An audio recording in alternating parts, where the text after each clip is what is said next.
Millionaire is ridiculed for inheriting old gas station until the poor girl reveals the $300 million secret and he changes her life forever.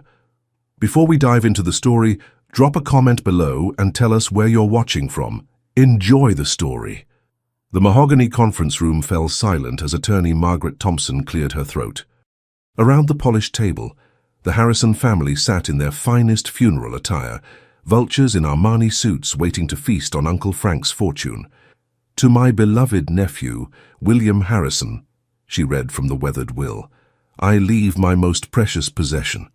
Bill straightened in his chair, his heart pounding. After years of struggling with his software startup, maybe Uncle Frank had finally recognized his potential.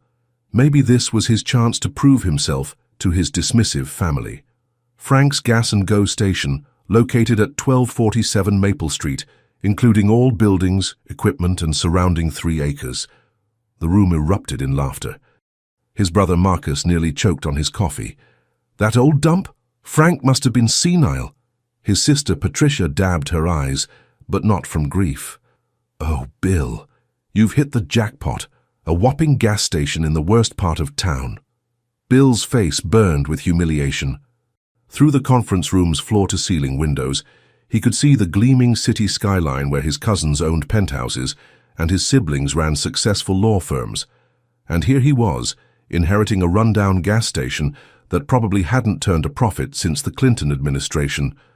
"There's more," Attorney Thompson continued, raising her voice above the snickering. "The will specifies that the property cannot be sold for 1 full year. William must operate the business personally during this period." The laughter doubled. "Operating a gas station? Bill can barely operate a can opener," Marcus wheezed. But something in the attorney's expression caught Bill's attention. She was studying him intently, as if weighing whether to say something more. Her fingers drummed against a sealed envelope marked, "Private, for William's eyes only." "I believe that concludes the reading," she said carefully, sliding the envelope toward Bill. "Mr. Harrison, perhaps we could discuss the property details privately." As his family filed out, still chuckling about poor Bill and his gas station, Patricia paused at the door. "Don't worry, little brother. When you fail, and you will, maybe someone will buy it for the land, though I doubt it's worth much." Alone with the attorney, Bill stared at the envelope. Uncle Frank had always been the family oddball, the one who believed in him when others didn't. There had to be more to this inheritance than met the eye. "Your uncle was very specific about this property, Mr. Harrison," Margaret said quietly. "He mentioned that its true value would only be discovered by someone who truly cared about people, not profit." Bill's fingers trembled as he opened the envelope. Inside was a handwritten note. "Billy, what you seek is not in the station itself, but in the heart of someone pure. Trust the child who knows my secret. She comes every Thursday at 3 p.m. Uncle Frank." A child? What child? And what secret could she possibly know about a failing gas station? Thunder rumbled outside the conference room windows, and rain began pelting the glass. Somehow Bill felt like his life was about to change forever, but whether for better or worse he couldn't tell. Bill's midnight blue BMW looked like an alien spacecraft as he pulled into Frank's Gas and Go for the first time.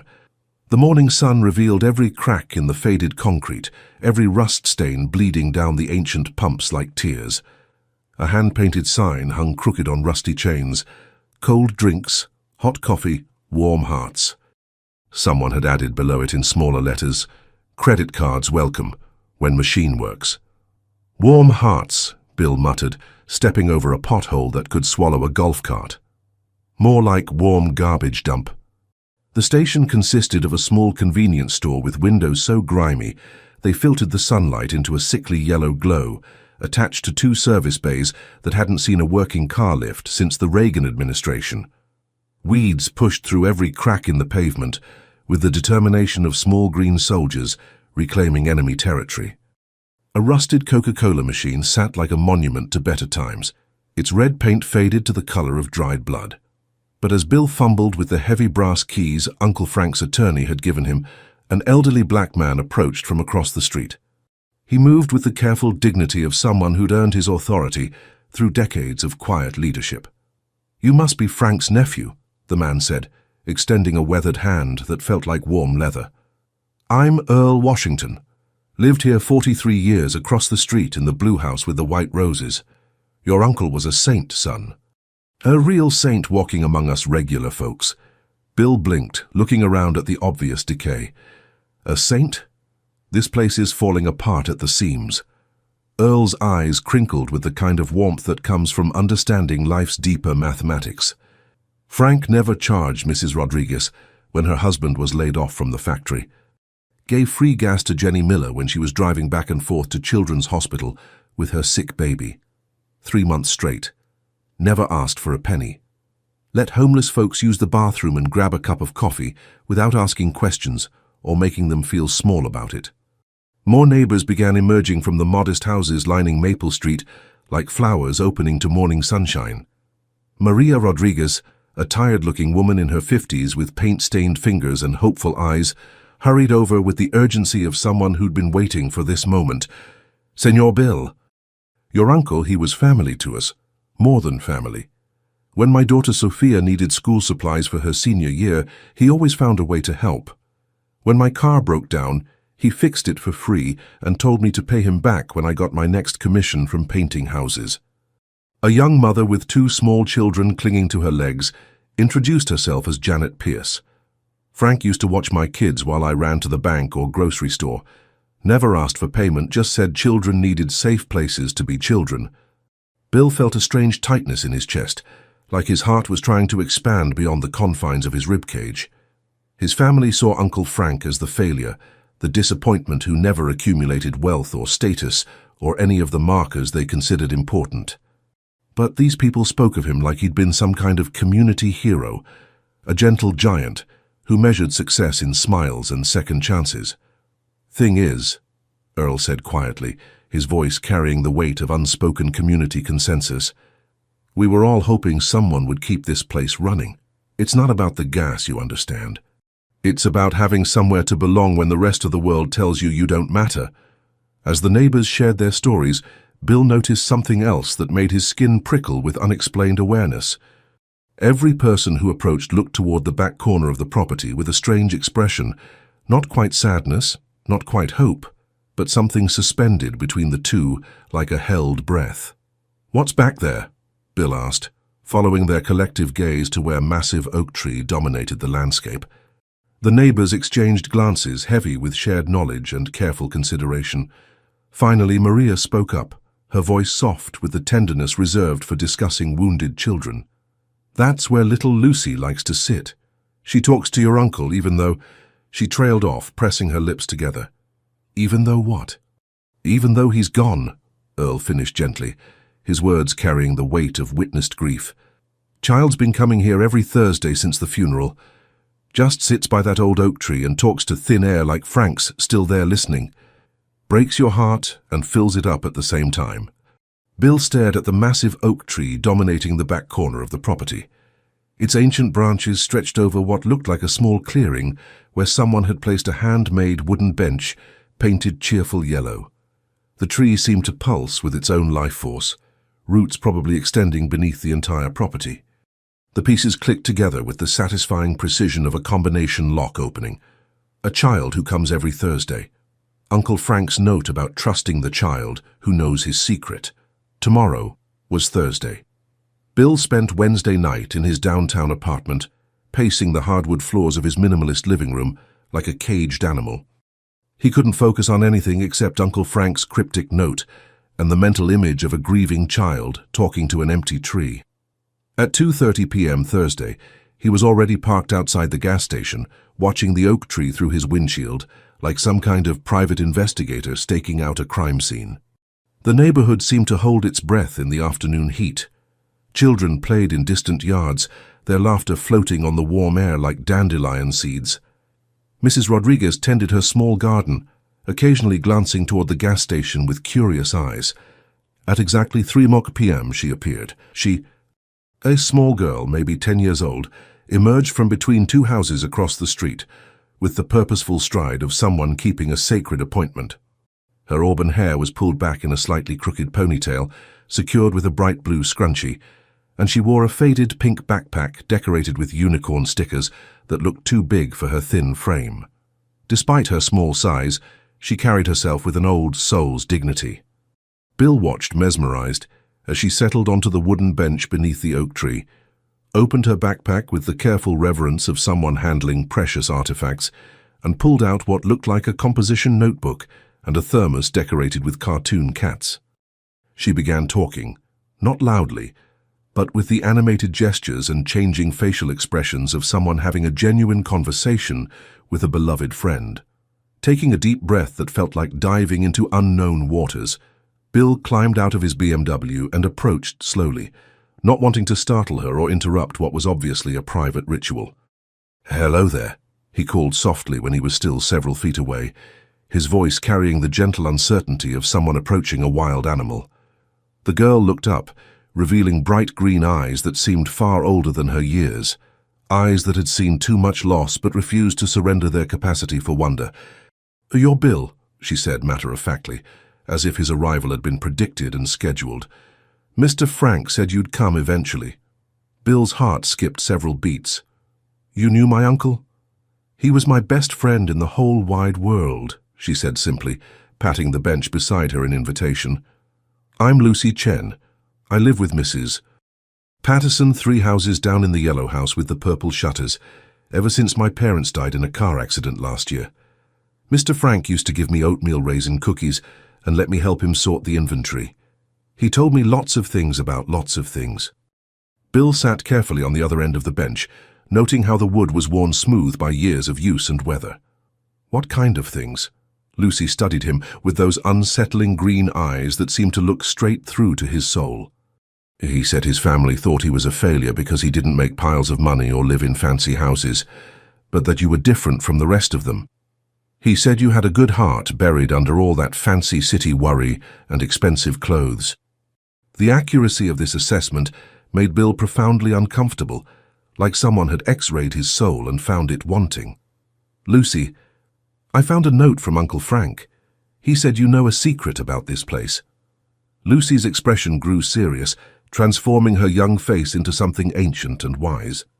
She glanced around as if checking for eavesdroppers, then leaned closer, her voice dropping to a conspiratorial whisper. "He told me about the treasure." "Treasure?"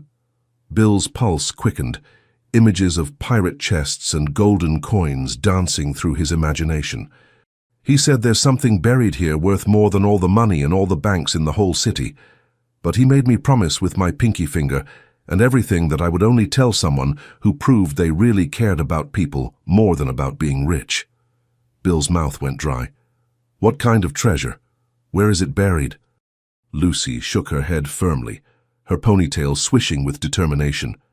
"First you have to prove you're not like the rest of your family. Mr. Frank said they only care about money and what other people think, but you might be different if you tried hard enough. How do I prove that?" Lucy stood up, shouldering her backpack with the solemnity of someone carrying state secrets.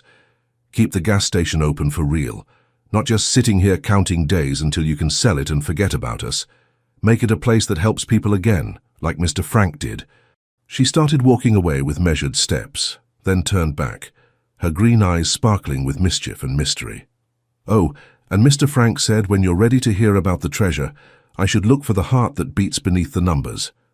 Before Bill could ask what that cryptic phrase meant, Lucy disappeared between the houses like a sprite returning to the fairy realm, leaving him alone with more questions than answers, and a growing suspicion that Uncle Frank had orchestrated something far more complex than a simple inheritance.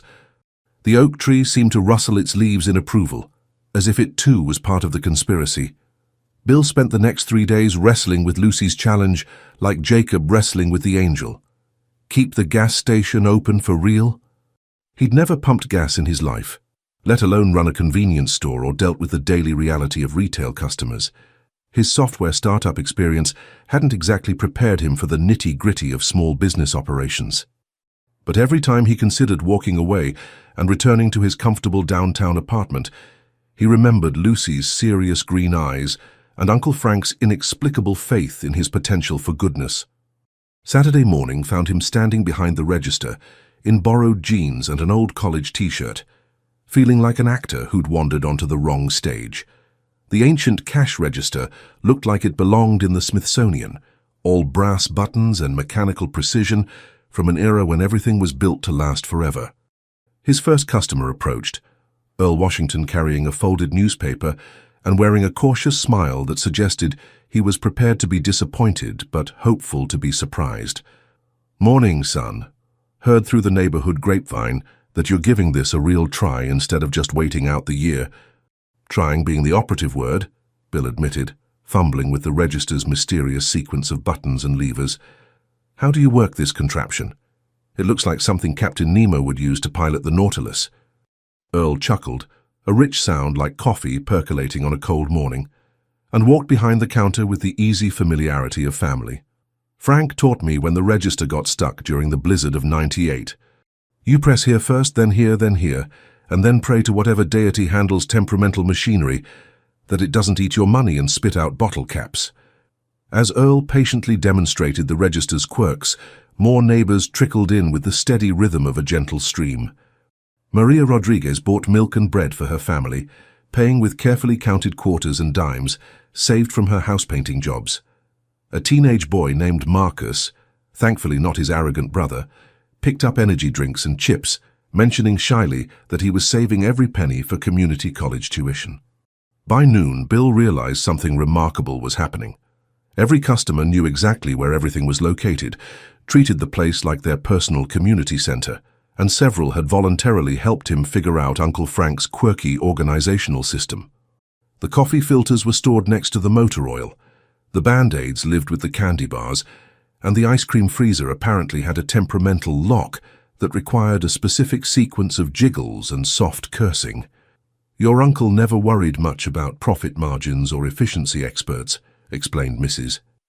Patterson, Lucy's guardian, as she bought cleaning supplies and a bag of the expensive dog food for her ancient golden retriever. "He cared more about keeping prices fair and making sure everyone felt welcome, even on their worst days." That afternoon, Bill found himself actually enjoying the work in a way that surprised him completely.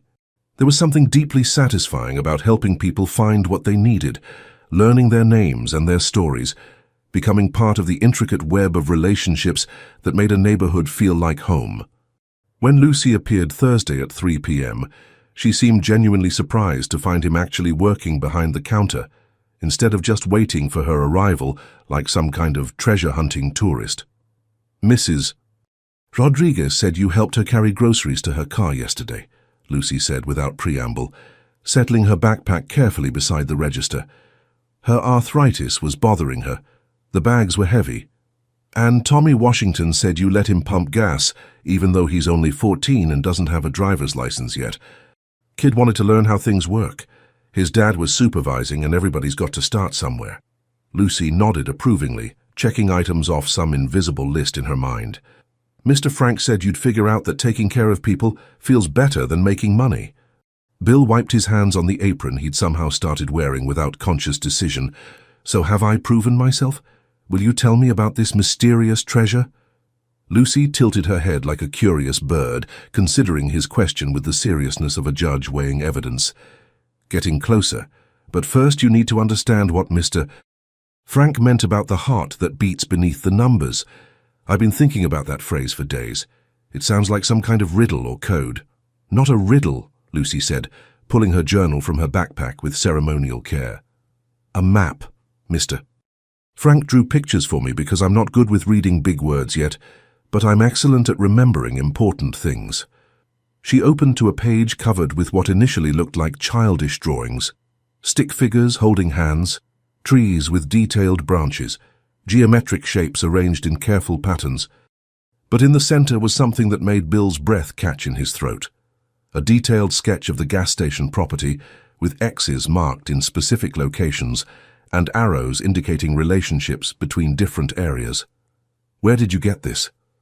"Mr. Frank and I drew it together the week before he went to the hospital for the last time. He said when the right person came, someone who understood that treasure isn't always gold and silver, I should help them find what's hidden beneath the place where hearts and numbers meet." Bill studied the drawing more carefully, his excitement building like a crescendo. The X's weren't random childhood scribbles. They formed a deliberate pattern around the property, with the largest X positioned directly beneath the oak tree where they'd been meeting. "Lucy," he said slowly, his voice tight with anticipation, "I think your uncle buried something much more valuable than money." Bill couldn't sleep Thursday night, his mind spinning like a hamster wheel powered by caffeine and anticipation.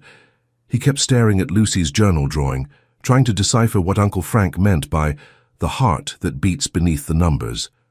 Every time he closed his eyes, he saw those carefully placed X's marked around the property, like a treasure map from a children's adventure story, except this felt deadly serious.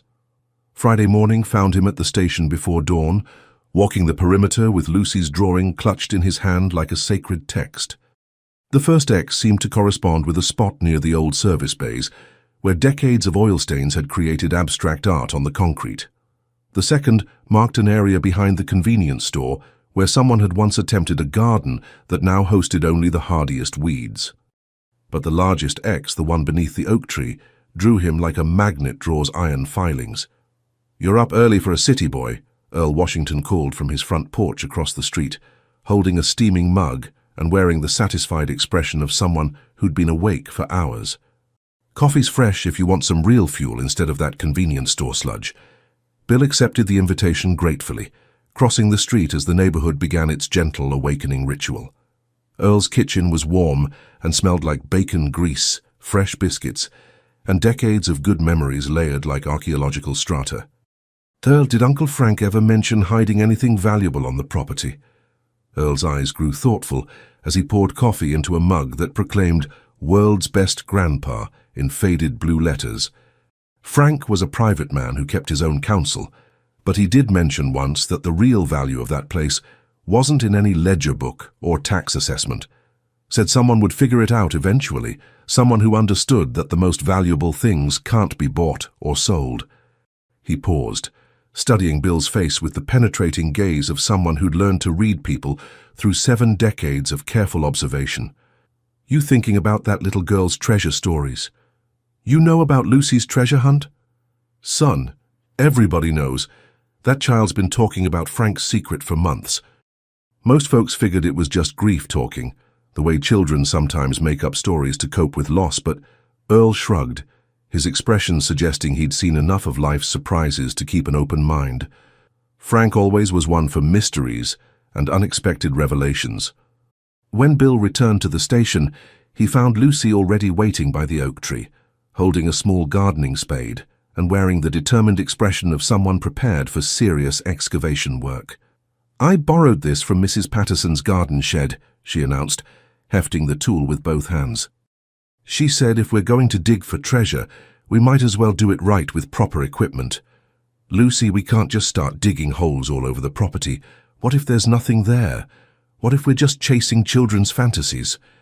Lucy fixed him with that steady, green-eyed stare that seemed to look straight through his doubts to something more fundamental. "Mr. Frank said doubt is what stops people from finding treasure. He said you have to believe before you can see, and you have to trust before you can discover." Something in her absolute certainty made Bill's resistance crumble like sugar in rain. "Okay, but we start small and careful.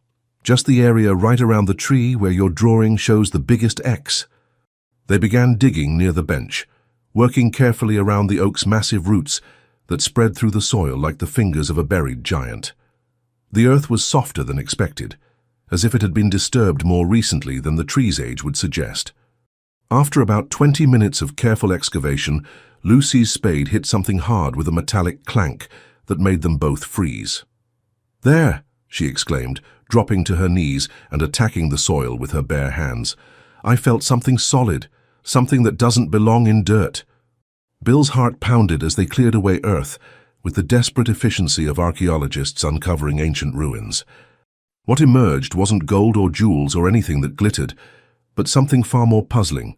A metal box about the size of a shoebox, wrapped in multiple layers of plastic and sealed with the kind of care that suggested its contents were irreplaceable.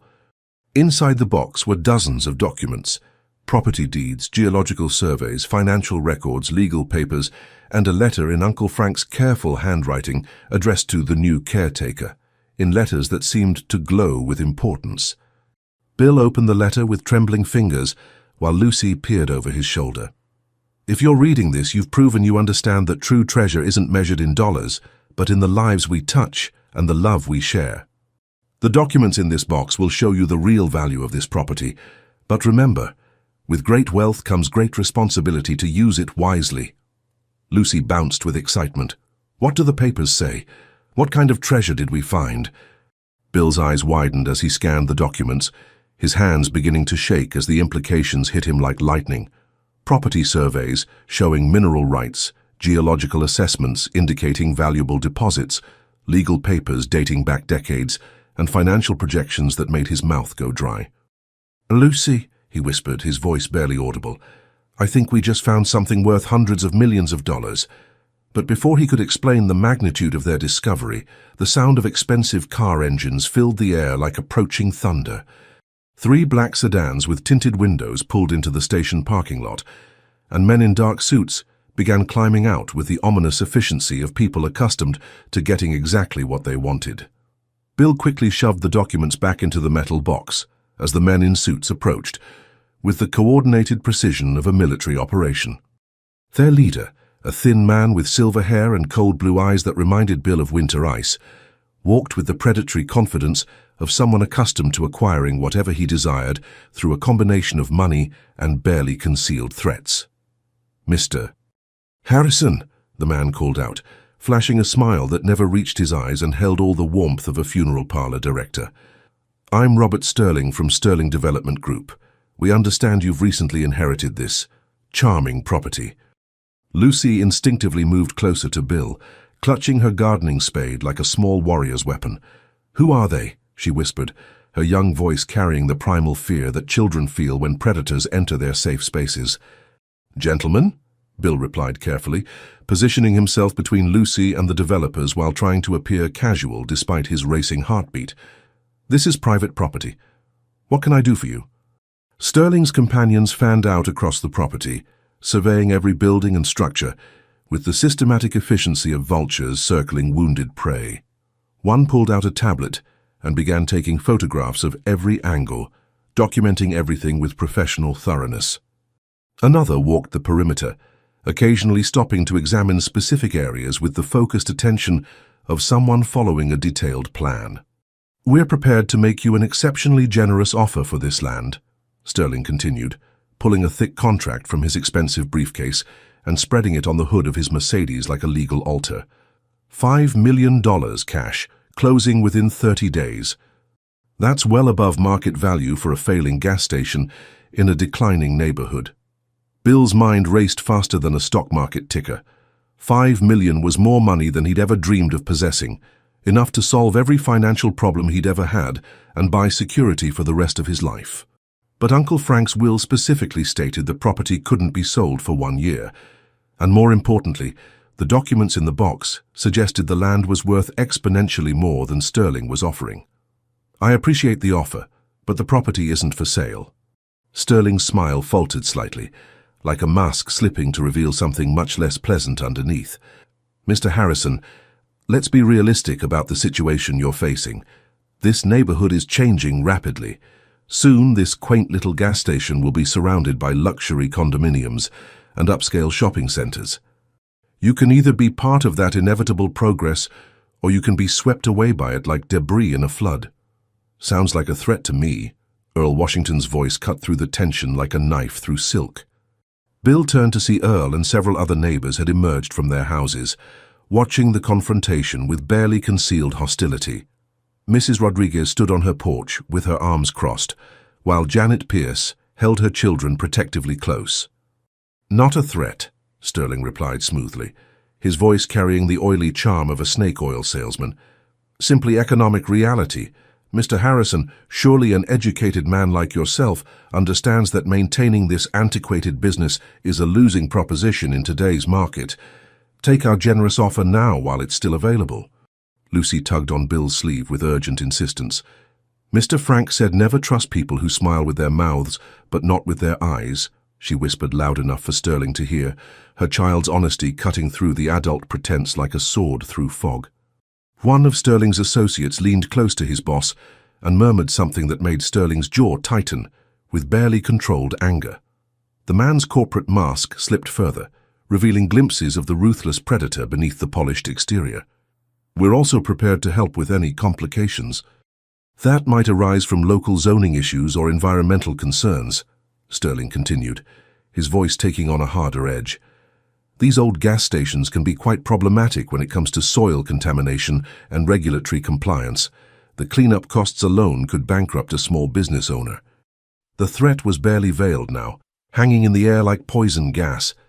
Bill realized with growing certainty that these men knew far more about the property than they were revealing. Had they been watching him? Had they seen him and Lucy digging? Did they know about the documents?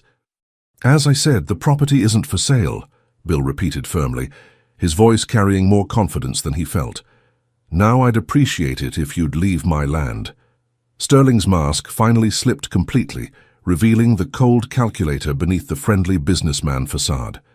"Mr. Harrison, you strike me as an intelligent man who understands how the world really works. Don't make the mistake of thinking you can hold on to something this valuable indefinitely.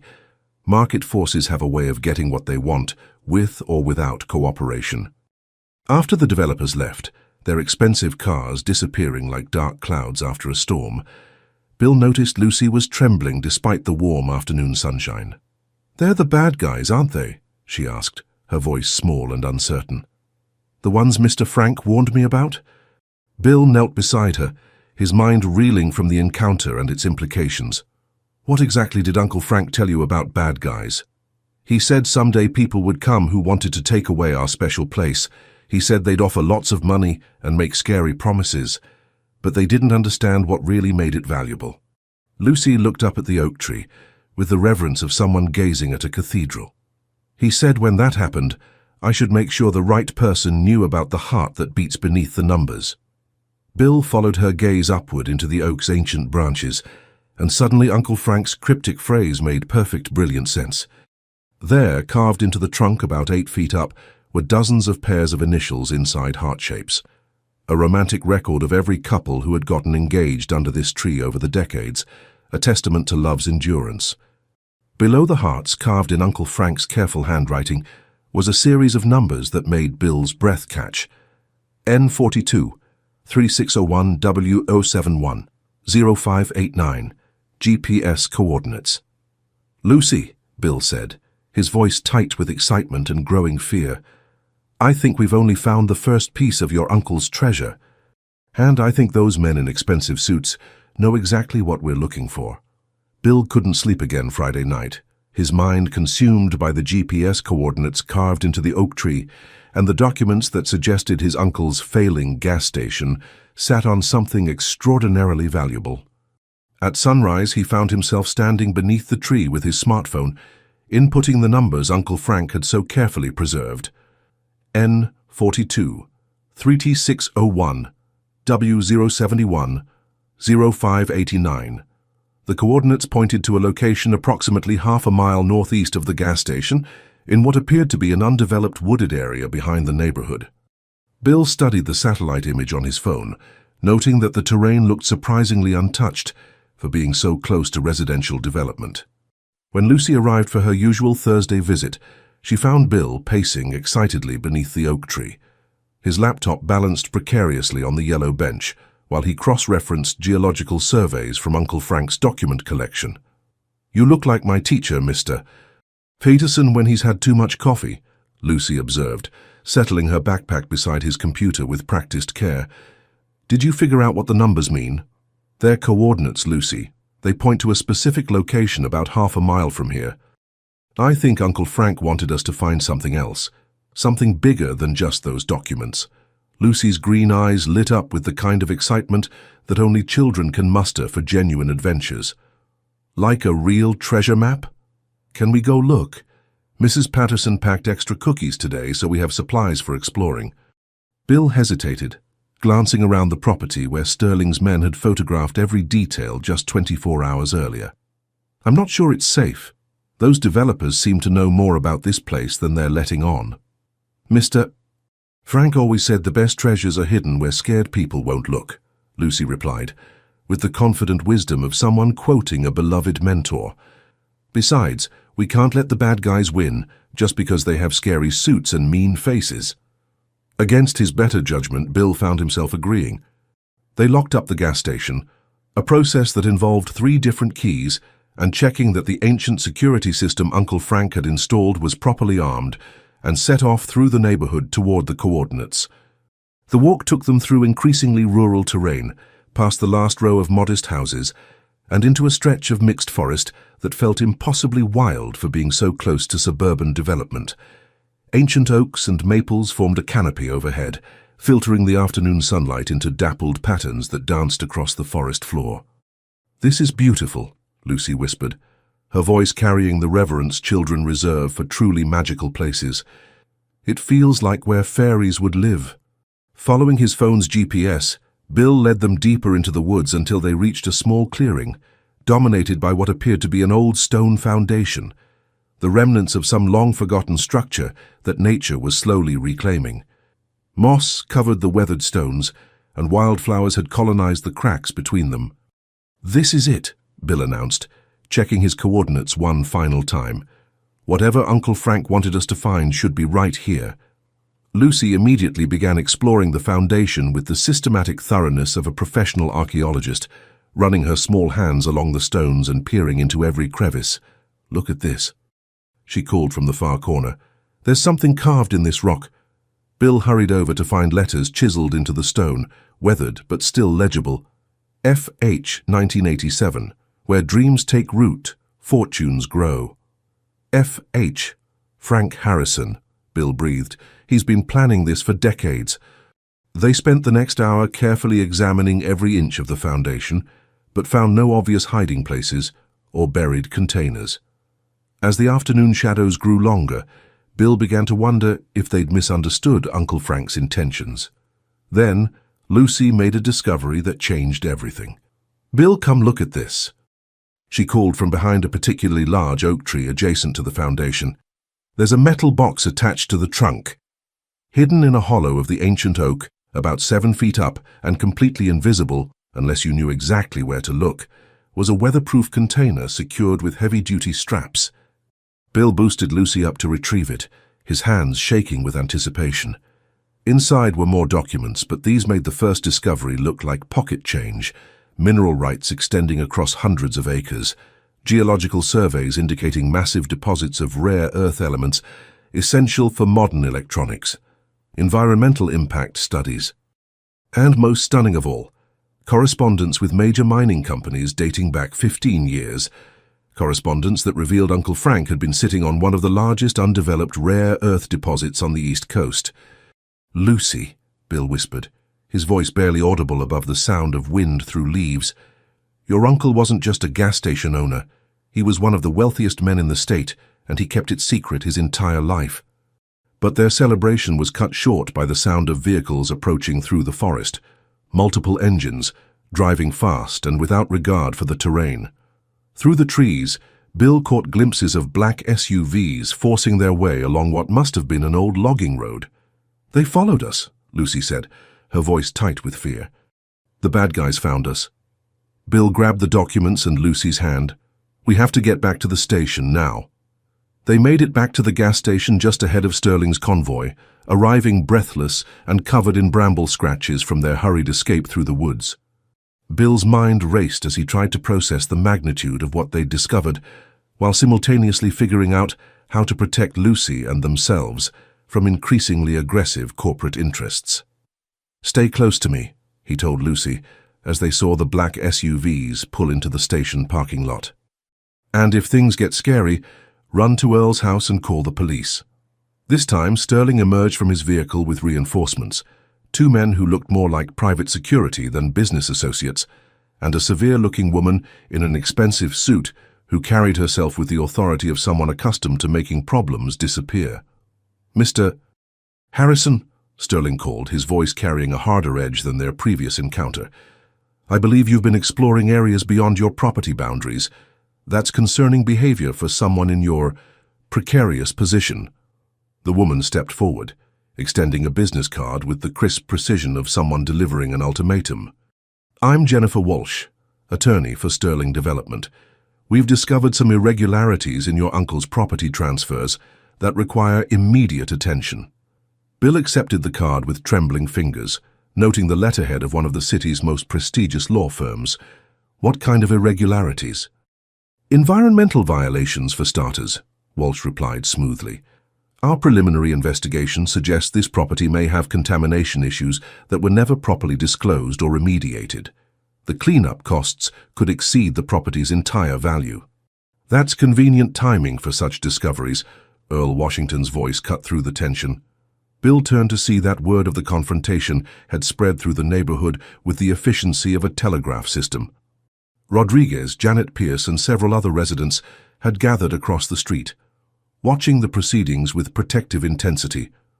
Additionally, Walsh continued, ignoring the growing crowd of hostile neighbors, we've identified questions about the mineral rights that were supposedly transferred with the property. It appears your uncle may not have had clear title to subsurface assets. Lucy tugged on Bill's sleeve. They're lying, she whispered urgently. Mr. Frank showed me all his papers. He said he made sure everything was legal and proper because someday it would matter. Sterling smiled, but the expression held all the warmth of a shark sensing blood in the water. Of course, all these legal complications could be resolved quite easily. Our offer still stands, $5 million, immediate closing, and we'll handle all the environmental and legal issues ourselves. And if I refuse, then you'll find yourself facing years of litigation, environmental cleanup costs in the millions, and quite possibly criminal charges for operating a business on contaminated land, Walsh replied with the matter-of-fact tone of someone reciting a grocery list. The threat hung in the air like a toxic cloud. Bill realized they weren't just trying to buy the property. They were attempting to steal it through legal intimidation and manufactured problems. But why go to such extremes for a simple gas station, unless they knew about the rare earth deposits? I need time to review these allegations with my own attorney, Bill said carefully. Of course, Sterling replied magnanimously. You have 24 hours to consider our generous offer. After that, we'll be forced to pursue other remedies. After the legal team departed, the neighbors rallied around Bill with the fierce loyalty of people defending their own. Earl appointed himself unofficial strategy coordinator, Mrs. Rodriguez volunteered to research Sterling Development's background, and Janet Pierce offered to contact her cousin, who worked for the state environmental agency. They're scared of something, Earl observed, as they gathered in the gas station's convenience store for an impromptu war council. Companies don't bring that much legal firepower unless they're trying to hide something big. Lucy sat quietly in the corner, methodically eating cookies and thinking with the intense concentration that adults often underestimate in children. Finally, she spoke up. Mr. Frank said bullies always make the most noise when they're most afraid. He said the trick is figuring out what they're really scared of. What do you think they're scared of, Lucy? That we'll find the rest of the treasure before they can steal it, she replied, with the simple clarity that cuts through adult complexity like a knife through butter. Bill stared at her, pieces of the puzzle beginning to click into place. The rare earth deposits they discovered were valuable beyond imagination, but Uncle Frank's careful planning suggested there might be even more to uncover, and Sterling's increasingly desperate tactics indicated they were working against some kind of deadline. Lucy, he said slowly, your uncle's note mentioned that you should help the right person find what's hidden. Do you think there's more than what we've found so far? Lucy nodded solemnly. Mr. Frank said the real treasure comes in 3 parts, like a story with a beginning, middle, and end. We found the beginning in the box under the tree and the middle in the forest, but the end is still waiting for the right moment. Where's the end? Lucy smiled with the mysterious expression of someone who knew secrets that could change the world. Mr. Frank said I'd know when the time was right. He said it would be when someone proved they cared more about protecting people than getting rich. As Bill looked around at the neighbors who'd rallied to support him, at Lucy who trusted him with her uncle's legacy, and at the gas station that had become so much more than a business, he realized Uncle Frank's final test was just beginning. The next morning brought an unwelcome surprise, a notice from the county health department ordering immediate closure of the gas station pending investigation of alleged soil contamination. Bill stared at the official document taped to his front door, his coffee growing cold as the implications sank in. "They work fast," he muttered, noting that the complaint had been filed by concerned citizens whose contact information led back to a law firm associated with Sterling Development. The system was rigged, and they weren't even trying to hide it. Lucy arrived early, before her usual Thursday appointment time, carrying a manila envelope and wearing the determined expression of someone on a mission. "Mrs. Patterson helped me organize something," she announced, settling the envelope carefully on the counter. "She said when grown-ups start lying, children have to tell the truth extra loud." Inside the envelope were photocopies of documents Lucy had apparently been collecting for months, receipts for environmental testing Uncle Frank had conducted annually, correspondence with state agencies confirming the property's clean status, and most damaging to Sterling's claims, a recent soil analysis showing no contamination whatsoever. "Uncle Frank made me promise to keep these safe," Lucy explained. "He said someday bad people might try to tell lies about his property, and these papers would prove the lies were lies." Bill felt a surge of admiration for his uncle's foresight and Lucy's faithful guardianship of the truth. "Lucy, these documents could stop Sterling's legal maneuvering cold. Why didn't you show them to me earlier?" "Because Mr. Frank said I should only share them when someone had proven they cared more about doing right than being rich. Yesterday, when you stood up to the scary lawyers instead of taking their money, you passed the test." Before Bill could respond, his phone rang with a call from an unlisted number. The voice on the other end was unfamiliar, but carried the authority of someone accustomed to being taken seriously. "Mr. Harrison, this is Special Agent Rodriguez with the FBI's White-Collar Crime Division. I believe you may have information relevant to an ongoing investigation into Sterling Development Group's business practices." Bill's heart hammered as he scheduled a meeting for that afternoon, realizing that Uncle Frank's legacy had drawn him into something far more complex than simple property development. After hanging up, he found Lucy watching him with those penetrating green eyes. "More bad guys?" she asked. "I think these might be the good guys. The FBI wants to talk about Sterling Development." Lucy nodded approvingly. "Mr. Frank said eventually the truth would need help from people with badges and important jobs. He said that's when I should tell you about the third treasure." Bill knelt beside her chair, sensing they were approaching the culmination of Uncle Frank's elaborate plan. "What's the third treasure, Lucy?" Instead of answering directly, Lucy pulled out her journal and turned to a page Bill hadn't seen before. A detailed map of the underground tunnel system that apparently connected the gas station to several points throughout the neighborhood, including the foundation in the woods. "Mr. Frank's great-grandfather built these tunnels during Prohibition," Lucy explained, with the matter-of-fact tone of someone reciting family history. "They used them to hide things from bad people who wanted to steal what didn't belong to them." The implications hit Bill like lightning. Uncle Frank hadn't just inherited a gas station and some mineral rights. He'd inherited a piece of local history that included hidden infrastructure worth millions in its own right. "The tunnels go everywhere," Lucy continued, tracing routes with her finger.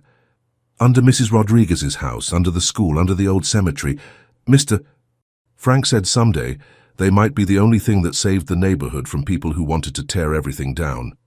Special Agent Rodriguez arrived that afternoon with a team of federal investigators who transformed the gas station into a temporary command center. Bill learned that Sterling Development was the subject of a multi-state investigation into fraud, environmental crimes, and conspiracy to defraud property owners of mineral rights worth billions. "Your uncle contacted us 6 months before his death," Agent Rodriguez explained, spreading classified documents across the convenience store counter. "He suspected Sterling was using illegal methods to acquire properties with valuable subsurface assets. His evidence has been crucial to our investigation." Uncle Frank was working with the FBI. "He was a patriot who understood that some things are more important than personal profit," Rodriguez replied. "He wanted to ensure that if anything happened to him, the right people would have access to evidence that could protect other property owners from similar schemes." Lucy listened to the conversation with intense concentration, occasionally nodding as if pieces of a long-planned puzzle were finally clicking into place. When Agent Rodriguez finished explaining the investigation, she spoke up with quiet authority. "Now it's time for the third treasure," she announced, pulling a small key from her backpack. Mr. Frank said, "When the FBI people came, I should open the special safe." She led them to what Bill had assumed was just a storage closet in the back of the convenience store. But when Lucy used her key on a hidden lock, the closet's back wall swung open to reveal a sophisticated safe containing what appeared to be decades of carefully documented evidence against not just Sterling Development, but an entire network of companies using similar tactics across multiple states. "Your uncle spent 15 years building this case," Agent Rodriguez said, his voice filled with professional admiration. "This evidence will put a lot of bad people in prison and return stolen property to hundreds of families." As Bill watched federal agents catalog Uncle Frank's meticulous documentation, he realized his inheritance was far more than money or land.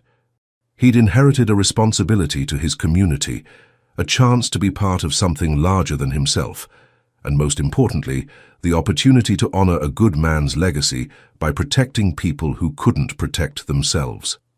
"What happens now?" he asked Agent Rodriguez. "Now we finish what your uncle started. And thanks to you and Lucy, we finally have everything we need to do it." The FBI raid on Sterling Development's offices made front-page news across the state, but Bill barely had time to process the media coverage. Agent Rodriguez had asked him to remain at the gas station, while federal investigators used Uncle Frank's tunnel system to gather evidence from multiple locations simultaneously. "This is like something from a spy movie," Lucy whispered as they watched agents emerge from the hidden entrance behind the convenience store, carrying boxes of evidence collected from Sterling's secret operations throughout the city. What Bill learned over the next 48 hours fundamentally changed his understanding of everything that had happened. Sterling Development wasn't just a predatory real estate company, they were the front operation for an international conspiracy to control rare earth mineral deposits critical to national security. "Your uncle stumbled onto this by accident," Agent Rodriguez explained during a briefing that felt surreal. When he had his property surveyed 15 years ago, the geological reports attracted attention from people who track these resources for foreign governments. Sterling was created specifically to acquire his land. 15 years? They've been after Uncle Frank's property for 15 years. They tried everything: legal harassment, financial pressure, even arranging for the city to condemn surrounding properties to force him out. "Your uncle was either the luckiest or smartest man I've ever encountered, because he managed to stay one step ahead of them while building an airtight legal case." Lucy tugged on Bill's sleeve. "Tell him about the letters," she prompted. "What letters?" Lucy disappeared into the back room and returned with another manila envelope. "These came to Mr. Frank every month. He read them to me because he said someday I might need to understand what they meant." The letters were from mining companies, environmental groups, and government agencies, all warning Uncle Frank that his property was the target of what amounted to economic warfare. Several explicitly urged him to contact federal authorities, while others offered protection if he agreed to sell his mineral rights to legitimate American companies.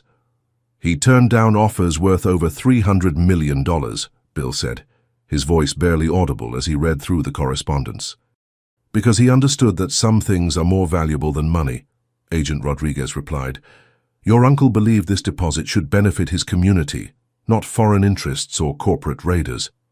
The scope of Uncle Frank's vision was staggering.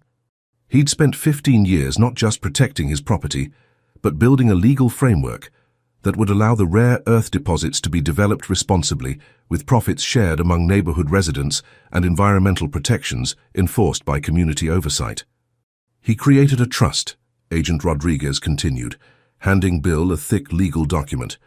"You're not just inheriting a gas station, you're inheriting control of a community development project worth approximately $800 million. Bill's hands shook as he read the trust documents. Uncle Frank had structured everything so that development of the mineral deposits would provide economic opportunities for current residents while preventing displacement or exploitation. $800 million, Lucy asked, her young mind struggling with numbers that large. "More than that, actually," Agent Rodriguez corrected. "Recent geological surveys suggest the deposits extend much further than originally estimated. We're looking at what might be the most valuable undeveloped rare earth resource in North America." But the biggest revelation came when Agent Rodriguez showed them Sterling's internal communications, intercepted during the investigation. The company had been planning to acquire Uncle Frank's property through fraudulent environmental claims, extract the minerals with methods that would have poisoned the groundwater for decades, and abandon the site once the most valuable deposits were exhausted. They would have destroyed this entire neighborhood, Bill said, looking out at the modest houses where families like the Washingtons and Rodriguezes had lived for generations. Your uncle saved them, Agent Rodriguez replied simply. And now you have the opportunity to build something better. Lucy had been unusually quiet during the briefing, processing information with the intense concentration that adults often underestimate in children. Finally, she spoke up with a question that cut to the heart of everything they'd learned. Mr. Frank always said the real treasure was taking care of people. If we're rich now, does that mean we can take care of everybody? Bill knelt beside her chair, understanding for the first time the full magnitude of what Uncle Frank had entrusted to him. This wasn't just about money or minerals or defeating corporate criminals. It was about proving that wealth could be used to strengthen communities rather than destroy them. Yes, Lucy, he said, his voice thick with emotion. I think that's exactly what it means. Agent Rodriguez smiled, and for the first time since this whole adventure began, Bill felt like they'd finally understood the true meaning of Uncle Frank's legacy. The gas station, the mineral deposits, the FBI investigation, all of it had been leading to this moment when someone would have to choose between personal gain and community good. There's one more thing, Agent Rodriguez added, his expression growing serious. Sterling's backers aren't going to give up easily. Even with their legal problems, they have resources and connections that make them dangerous. You're going to need protection until this is fully resolved. How long will that take? Could be months, maybe longer. These kinds of international conspiracies don't unravel overnight. Bill looked around at the gas station that had become the center of his world, at Lucy, who'd trusted him with secrets that could change everything, and at the neighborhood that had embraced him as family. Whatever came next, he knew Uncle Frank had chosen well. The real treasure wasn't buried in the ground or hidden in tunnels. It was the opportunity to prove that some things really are more valuable than money. 3 weeks after the FBI raid, Bill's life had transformed in ways he never could have imagined. The gas station continued operating under federal protection, while lawyers, geologists, and community organizers worked to implement Uncle Frank's trust according to his carefully detailed specifications. But it was Lucy who kept everything grounded in the human reality behind all the legal complexity. Mrs. Rodriguez cried when I told her about the college fund, Lucy reported during one of their daily meetings beneath the oak tree. Happy crying, not sad crying. She said Sophia might actually be able to become a doctor instead of just dreaming about it. Uncle Frank's trust was more comprehensive than even Agent Rodriguez had initially realized. Beyond the mineral rights and community development funds, it included provisions for college scholarships, small business loans, healthcare assistance, and housing rehabilitation throughout the neighborhood. Every detail had been planned to strengthen the community rather than displace it. Earl says it's like Mr. Frank reached out from heaven to give everybody a second chance, Lucy continued, pulling her journal from her backpack with the ceremonial care she reserved for their most important conversations. But Bill had learned that good intentions weren't enough to guarantee good outcomes. Sterling Development's arrest had triggered a feeding frenzy among other companies, trying to position themselves as legitimate partners for developing the mineral resources. Politicians had suddenly discovered the neighborhood existed. Environmental groups wanted to prevent any development whatsoever. And community members were struggling to understand how their quiet lives had become the center of a multi-million-dollar controversy. Some people are scared, Bill admitted to Lucy. Change is hard, even when it's good change. Mr. Frank said that would happen, Lucy replied, turning to a page in her journal Bill had never seen before. He said when the treasure finally came out of hiding, some people would try to grab it all for themselves, and others would be afraid of what it might mean. The page contained what appeared to be Uncle Frank's final instructions, written in his careful handwriting, with additional notes in Lucy's childish scrawl where she'd asked for clarification on difficult words. He made me memorize this part, Lucy said, pointing to a paragraph highlighted in yellow marker.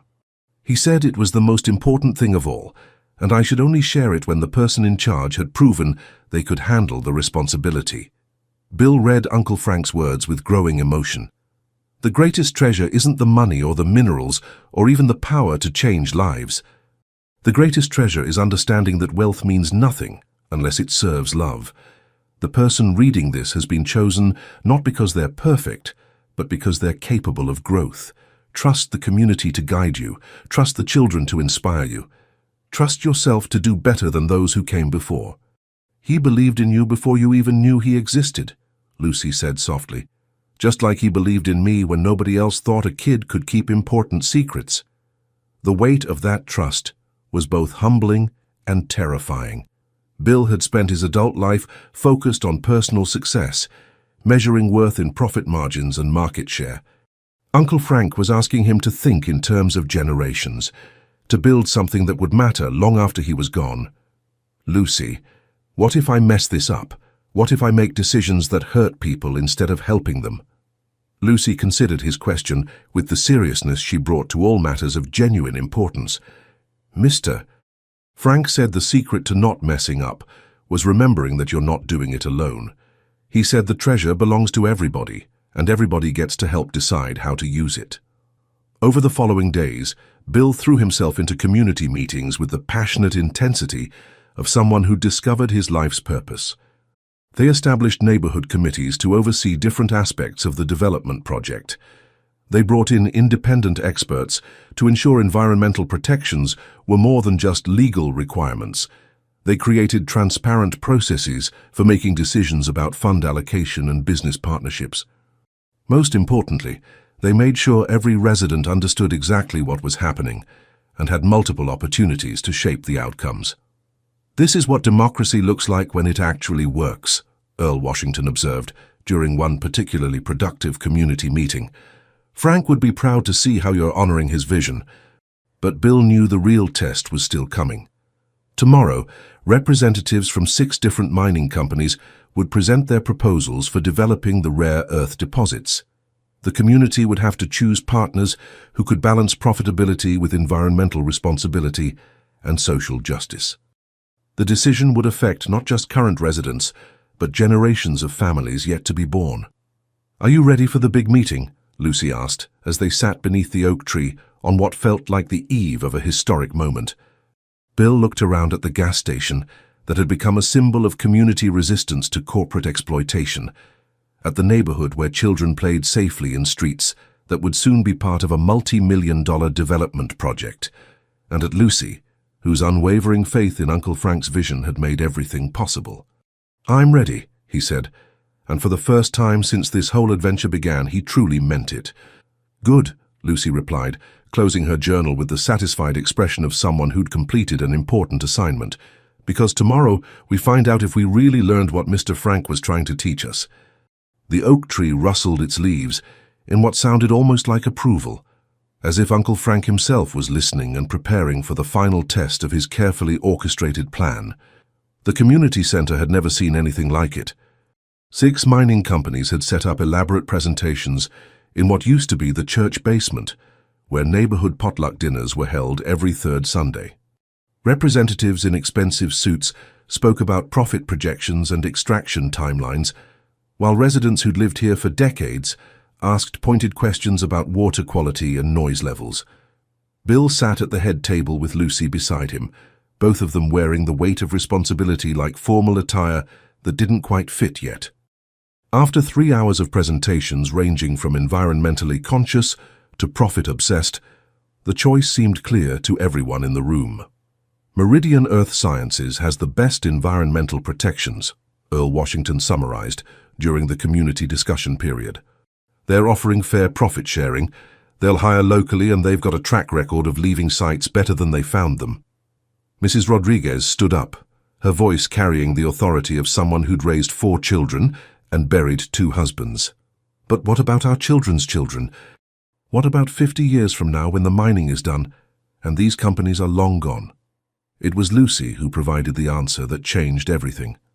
"Mr. Frank left one more letter," she announced, pulling a sealed envelope from her backpack with the ceremonial care she brought to all of Uncle Frank's revelations.